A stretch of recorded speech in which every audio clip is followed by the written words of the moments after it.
Hi. നവാഗതനായ വികർണൻ അശോക് രചനയും സംവിധാനവും നിർവഹിച്ച് 2025 പുറത്തിറങ്ങിയ ഒരു തമിഴ് ആക്ഷൻ ത്രില്ലർ ചിത്രമായ മാസ്ക് എന്ന സിനിമയെ കുറിച്ചാണ് ഇന്ന് ഞാൻ പറയാൻ വേണ്ടി പോകുന്നത്.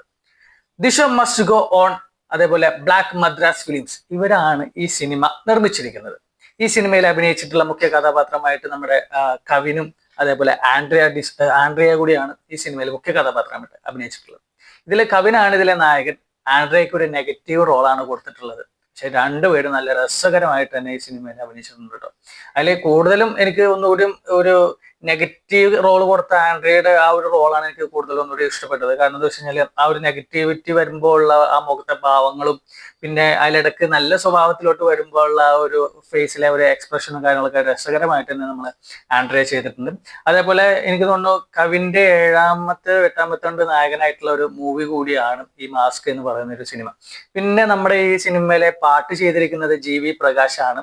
അത് കുഴപ്പമില്ലാത്ത ഒരു 1-2 പാട്ടുകളുണ്ട്. വലിയ ഒരുപാട് പാട്ടുകളൊന്നുമില്ല ഈ സിനിമയിൽ, 1-2 പാട്ടും മാത്രമേ ഉള്ളൂ. അതും കുഴപ്പമില്ലാത്ത രീതിയിൽ അത് ചെയ്തു വെച്ചിട്ടുണ്ട്. പിന്നെ ഇതിന്റെ ആക്ഷൻ സീനിലാണെങ്കിലും പിന്നെ അതേപോലെ തന്നെ ഇതിലൊരു ട്വിസ്റ്റ് ഒക്കെ വരുന്നുണ്ട്. നല്ല രസകരമായിട്ടുള്ള ഒരു ട്വിസ്റ്റും കാര്യങ്ങളൊക്കെ വരുന്നുണ്ട്. അപ്പോൾ അതൊക്കെ കണ്ട് രസകരമായിട്ടിരിക്കാൻ പറ്റുന്ന ഒരു സിനിമ തന്നെയാണ് കേട്ടോ മാസ്ക്. 2 മണിക്കൂറുള്ളൂ ഈ സിനിമ.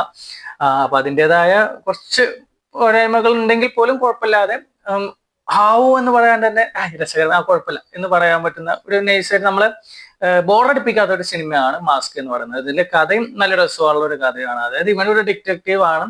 അപ്പൊ ഈ ഡിറ്റക്റ്റീവ് ജോലിയൊക്കെ നോക്കുന്നതിന്റെ ഇടയ്ക്ക് നമ്മുടെ ആൻഡ്രിയയുടെ ഒരു ആൻഡ്രിയ ചെയ്തിരുന്ന ഒരു ക്യാരക്ടർ, ആ നെഗറ്റീവ് ക്യാരക്ടറിൽ കുറച്ച് പൈസ ഒക്കെ ഒളിപ്പിച്ച് വെച്ചിട്ടുണ്ടാവും. ആ പൈസ അടിച്ചു മാറ്റി പോകുന്നുണ്ട്. അപ്പൊ ആ ഒരു സംഭവം കണ്ടുപിടിക്കാൻ വേണ്ടിയിട്ട് ഇവന് കൂട്ടുവിളിക്കുന്നു. അവനും ആ ഒരു ഗ്യാങ്ങിൽ പെടുന്നു. അവരുടെ കഥകളും കാര്യങ്ങളൊക്കെ ഇതിൽ രസകരമായിട്ട് എടുത്തിട്ടുണ്ട്. ലാസ്റ്റില് ഇവൻ കല്യാണം കഴിച്ചിട്ട് ഓൾറെഡി ഒരു കല്യാണം കഴിച്ചിട്ട് കൊച്ചൊക്കെയുള്ള ഒരു കഥാപാത്രമാണ് നമ്മുടെ നായകൻ്റെത്.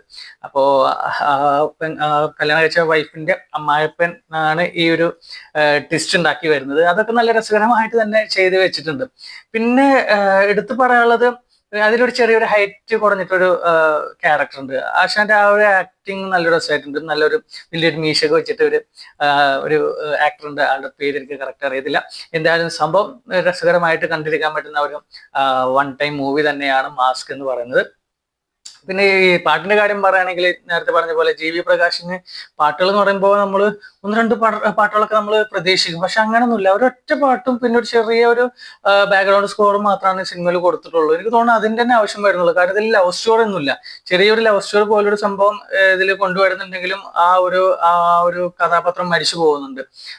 ഒരു കാരണവശാൽ ആ ഒരു കഥാപാത്രം മരിച്ചു പോകുന്ന കാരണം കൊണ്ട് പിന്നെ ആ ലവ് സ്റ്റോറി മുന്നോട്ട് പോകുന്നില്ല. പിന്നെ ഇവന്റെ ഫാമിലി, ഒരു കല്യാണം കഴിച്ചിട്ടുണ്ട് ഈ നായക കഥാപാത്രം. ആ ഒരു ക്യാരക്ടർ പോലും ഇതിൽ കാണിക്കുന്നില്ല. അവന്റെ കൊച്ചിനെ മാത്രമാണ് കാണിക്കുന്നുള്ളൂ. അങ്ങനെ കുറെ സാധനങ്ങളൊക്കെ അവിടെ ഇവിടെ ഇട്ട് വെച്ചിട്ടൊക്കെ തന്നെയാണ് ഈ സിനിമ എടുത്ത് അവസാനിപ്പിച്ചിട്ടുള്ളത്. ക്ലൈമാക്സ് ആണെങ്കിലും നല്ല രസകരമായിട്ടുള്ള ഒരു ക്ലൈമാക്സ് ആണ് കൊടുത്തിട്ടുള്ളതും.